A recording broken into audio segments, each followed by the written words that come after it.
அனைத்திந்திய அண்ணா திராவிட முன்னேற்றக் கழகத்தின் பொதுச் செயலாளராக இருக்கக்கூடிய எடப்பாடி பழனிசாமி அவர்களுக்கு மிகப்பெரிய ஒரு தலைவலி ஒன்று வந்திருக்கிறது.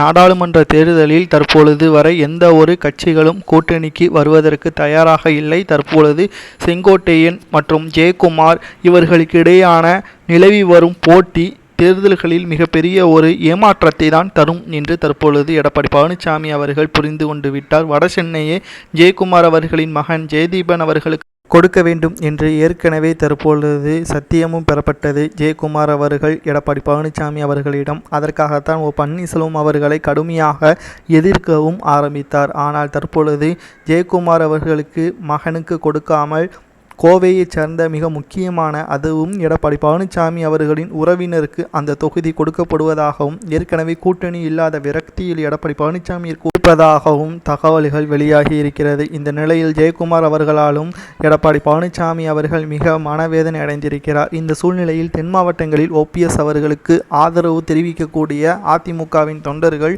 தற்பொழுது அதிமுகவின் நிர்வாகிகளுக்கு செல்லக்கூடிய நிலையில் எதிர்ப்புகள் தான் அதிகமாக கிளம்பி வருகிறது.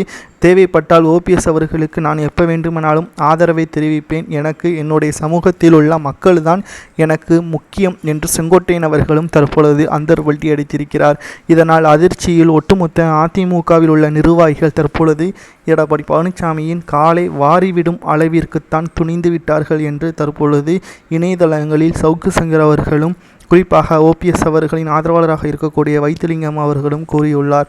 நாளுக்கு நாள் மிகப்பெரிய அளவில் பிரச்சனைகள் பூகம்பமாக வரக்கூடியதாக அமைந்திருக்கிறது. இந்த நிலையில்தான் எடப்பாடி பழனிசாமி அவர்கள் காலை வாரிவிடும் அளவிற்கு செங்கோட்டையன் அவர்களும் ஜெயக்குமார் அவர்களும் துணிந்து விட்டார்கள். இனி எடப்பாடி பழனிசாமியின் கதை முடிந்துவிடும். நாடாளுமன்ற தேர்தலில் போட்டியிடுவதற்கு முன்பாகவே கட்சியிலிருந்து செங்கோட்டையன் அவர்களாலும் ஜெயக்குமார் அவர்களாலும் கொடுக்கக்கூடிய பிரச்சனையின் காரணமாக கட்சியிலிருந்து விலக்கப்படுவார் அல்லது கட்சியை விட்டு ஓடிவிடுவார் என்றும் வைத்திலிங்கம் அவர்கள் கூறுவதை பற்றி உங்களது கருத்துக்களை கமெண்ட் வாயிலாக கூறுங்கள்.